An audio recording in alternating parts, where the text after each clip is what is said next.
Assalamualaikum warahmatullahi wabarakatuh. Ini saya sedang berada di lahannya Pak Madun. Ini belewah tanamannya. Terus untuk lahannya ini di lokasinya di Cijarang ya teman-teman semua. Saya di sini sedang melakukan pengecekan. Pengecekannya itu tanaman yang beda jenis.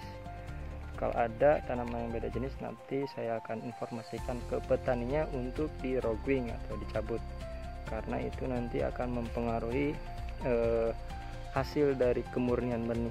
Di sini harusnya benihnya itu satu jenis, jadi yang beda jenis itu harus dihilangkan. Kita cek lorong per lorong ya teman-teman semua. Nah, ini adalah lorong per lorongnya ya. Kita cek semua tanaman yang harus dipanen ini. Kriteria buahnya itu seperti ini nih. Dia bentuknya itu warna hijau untuk dari warna, kemudian ada luriknya ini.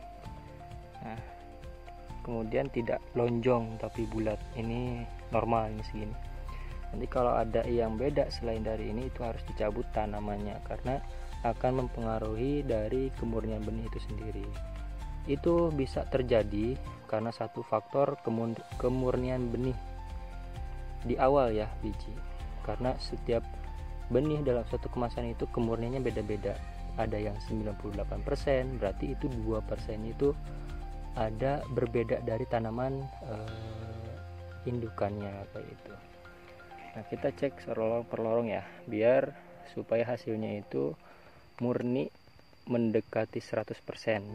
Tapi kalau untuk 100% sih mungkin agak sulit, tapi kita harus mendekati ke angka 100% itu, 99% atau 98% kemurnian benihnya ya teman-teman semua. Kita cek.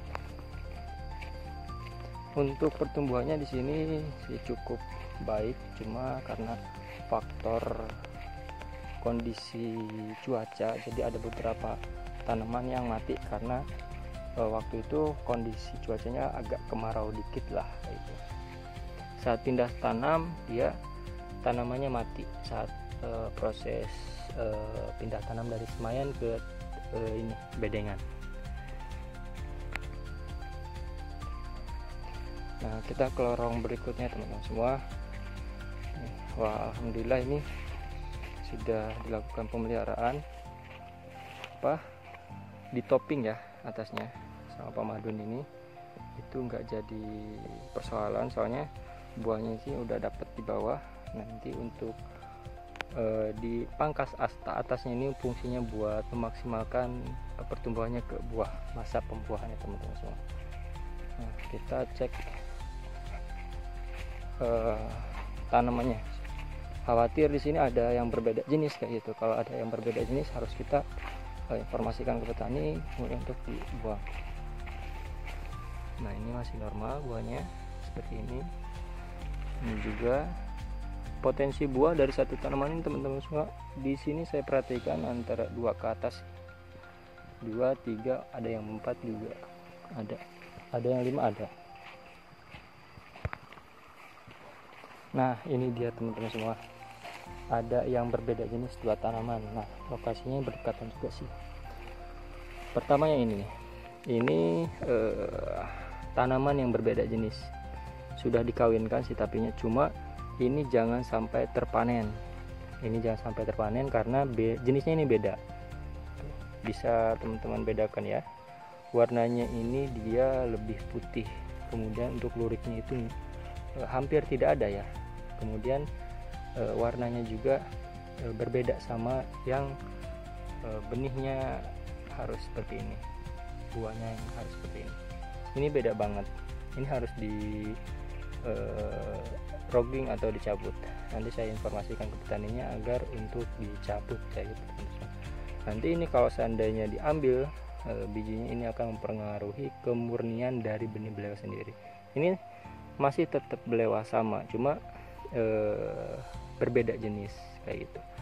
Ini satu tanaman dan satu tanaman lagi yang ini ya, supaya kita menjaga kualitas benih yang dihasilkan oleh petani itu lebih bagus. Nah, ini yang normalnya, buah yang bentuknya normal seperti ini. Nanti ini juga akan besar, ukurannya itu sampai 1 kilo lebih lah, ada yang 2 kilo juga. Ini akan diinformasikan oleh saya ke petani. Mungkin itu saja dulu teman-teman semua untuk kali ini pengecekan. Semoga menjadi bahan informasi buat teman-teman semua bahwasanya penangkaran ini seketat ini. Jadi tidak ada dekatan dengan tanaman yang lain, jangan harus sampai ada tanaman yang berbeda jenis. Kalau ada yang berbeda jenis harus dicabut kayak gitu. Kemudian untuk masa ngawin juga ada SOP-nya, standar operasional pengawin. Kemudian itu dari segi polinator itu orang yang mengkawinkan. Kalau seandainya lebih 2 paket itu harus 3 orang lah minimal biar kekejar, karena waktu ngawin itu sangat terbatas sekali teman-teman semua, dari jam 7 sampai jam 10 itu sangat singkat. Jadi harus disiapkan polinator yang ya minimalnya 3 orang. Kemudian alat peralatan kayak sungkup, kertas sungkup, dan cincin itu harus disiapkan juga supaya memudahkan proses pengawinan nanti, hasilnya juga supaya lebih maksimal. Oke teman-teman semua, mungkin kayak gitu aja. Terima kasih ya. Assalamualaikum warahmatullahi wabarakatuh. Salam untuk pertanian kita.